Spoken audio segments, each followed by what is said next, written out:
Hello friends, welcome to my channel. Friends, AP triple ఐటీకి సంబంధించి మనకి ఫస్ట్ పేజ్లో సీట్ రాకపోతే సెకండ్ పేజ్కి అప్లై చేయాలా, అలాగే మనకి సెకండ్ పేజ్కి ఎన్ని సీట్స్ అనేవి ఉంటాయి, ఇలాంటి డీటెయిల్స్ అన్నీ కూడా ఈ వీడియోలో తెలుసుకుందాం. వీడియోని అయితే అక్కడ స్కిప్ చేయకుండా వినండి. ఫ్రెండ్స్, అలా కొత్తగా మన ఛానల్ చూస్తున్నవారు సబ్స్క్రైబ్ చేసుకుని పక్కన ఉన్న బెల్ ఐకాన్ని ఆల్ అనే ఆప్షన్లో పెట్టుకోండి. ఫ్రెండ్స్, మరి ఫస్ట్ పేజ్లో సీట్ రాకపోతే సెకండ్ పేజ్ కోసం మళ్ళీ అప్లై చేయాలంటే మళ్ళీ అప్లై చేయవలసిన అవసరం లేదండి. మీరు ఇప్పుడు ఆల్రెడీ అప్లై చేస్తున్నారు కదా ఫస్ట్ పేజ్ కోసం. సో ఫస్ట్ పేజ్కి అప్లై చేసిన అప్లికేషన్నే సెకండ్ పేజ్ కూడా తీసుకుంటారు. అంటే ఫస్ట్ పేజ్లో కట్ ఆఫ్ ఎక్కడి వరకు వచ్చిందో చూసుకొని వారి తర్వాత ఉన్న వాళ్ళని సీట్స్ మిగిలితే క్యాస్ట్ వైజ్గా వారి తర్వాత ఉన్న వాళ్ళు అయితే సెకండ్ పేజ్లో సెలెక్ట్ చేస్తారు.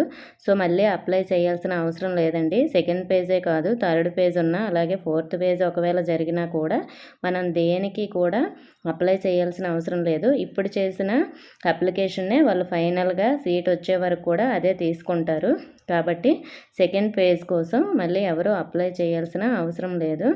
అలాగే మనకి ఫస్ట్ పేజ్ అయిపోయిన తర్వాత సెకండ్ పేజ్లో ఎన్ని సీట్స్ మిగులుతాయి అనే డౌట్ కూడా చాలామందికి ఉంది. ఫస్ట్ పేజ్ అయిపోయిన తర్వాత మనకి సెకండ్ పేజ్లో ఇన్ని సీట్స్ మిగులుతాయని చెప్పలేము.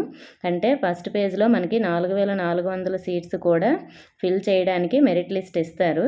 ఆ 4400 మంది కూడా కౌన్సిలింగ్కి అటెండ్ అయ్యి జాయిన్ అయిపోతే మనకు అసలు సెకండ్ పేజ్ అనేదే జరగదు. కానీ మనకు అప్లై చేసిన వాళ్ళందరూ కూడా కౌన్సిలింగ్కి అటెండ్ అయిపోతారని మనం చెప్పలేము. ఎందుకంటే ప్రతి ఇయర్ కూడా మనకి ఎక్కువ పేజెస్ జరుగుతున్నాయి. అంటే ఫస్ట్ పేజ్ కోసం అప్లై చేసి కూడా కొంతమంది కౌన్సిలింగ్కి అటెండ్ అవ్వరు. ఒకవేళ కౌన్సిలింగ్కి అటెండ్ అయినా కొంతమంది జాయిన్ అవ్వరు. అలాగే జస్ట్ అప్లై చేసేస్తారు, కానీ చాలామంది ప్రైవేట్ కాలేజెస్లో జాయిన్ అయిపోతారు. అలాగే కొంతమంది పాలిటెక్నికల్ కాలేజెస్లో, ఏపీఆర్జేసీ కాలేజెస్లో ఇలా జాయిన్ అవుతారు.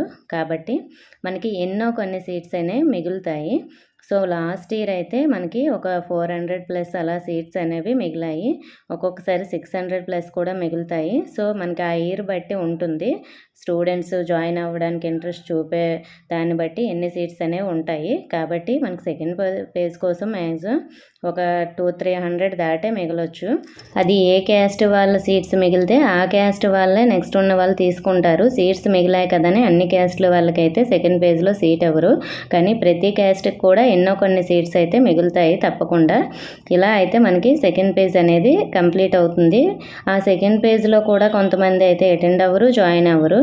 అలాంటప్పుడు మనకి థర్డ్ పేజ్ అనేది జరుగుతుంది. సో లాస్ట్ ఇయర్ అయితే థర్డ్ పేజ్తో క్లోజ్ చేసేసారు. ఇంకా అంటే మనకి ఒక సీట్కి ఫస్ట్ పేజ్లో ఒకరిని మాత్రమే పిలుస్తారు, సెకండ్ పేజ్లో కూడా ఒకరినే పిలుస్తారు. లాస్ట్ ఇయర్ క్లోజ్ చేసేయాలనే ఉద్దేశంతో ఒక సీట్కి ఒక 3-4 మెంబర్స్ని అలా పిలిచేశారు. అంటే ఒకరికే సీట్ వస్తుంది, మిగతా వాళ్ళకి సీట్ రాదు, అలా పిలిచేశారు. అంటే ఎవరైతే కౌన్సిలింగ్కి అటెండ్ అయ్యారో వాళ్ళకి సీట్ ఇచ్చేశారు. సో ఇలా అయితే మనకి కంప్లీట్ చేసేసారు. మ్యాక్సిమం ఇయర్ కూడా 3 పేజెస్తో కంప్లీట్ అయిపోవచ్చు. ఓకే ఫ్రెండ్స్, దీనికి సంబంధించి మనకి ఫస్ట్ పేజ్ అయిపోయిన తర్వాత అప్డేట్స్ నేను చెప్తూ ఉంటాను. ఇన్ఫర్మేషన్ వస్తే వీడియోని తప్పకుండా లైక్ చేసి మీ ఫ్రెండ్స్కి షేర్ చేయండి. మన ఛానల్ సబ్స్క్రైబ్ చేసుకోండి. Thank you for watching.